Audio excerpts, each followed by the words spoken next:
Today is Tuesday, Parashat Ahare Mot-Kedoshim. Second parashat that we will read this Shabbat, Parashat Kedoshim, which means holy. And the Torah tells us, Kedoshim Tihyou, you shall be holy. And gives us a whole list of mitzvot in this parashat that commands us to be holy. It starts by respecting your mother and father and keeping Shabbat.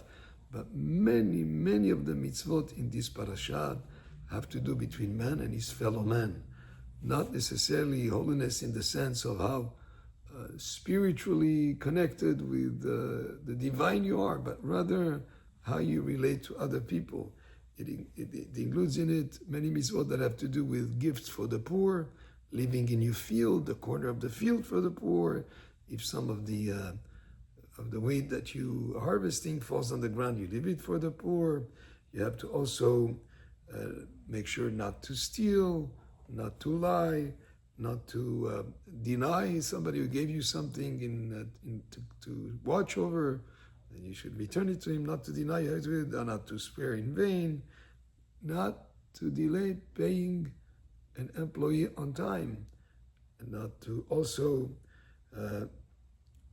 not to give wrong advice to somebody who comes to ask for advice from you. Things that have to do how to be a mensch, how to relate to other people, how to give to other people, to be, in terms of judging, that it should be, you judge in a way that is impartial.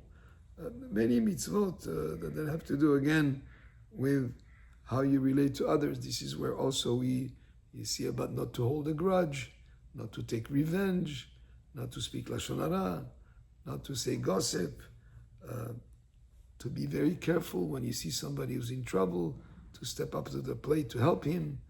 If you see somebody who's faltering, hold him up.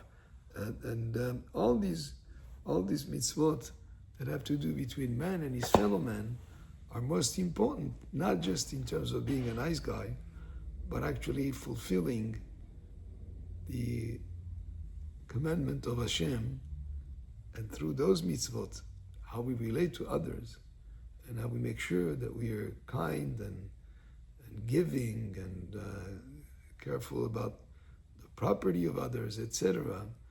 That's a path to holiness. Baruch Adonai le'olam, amen ve'amen.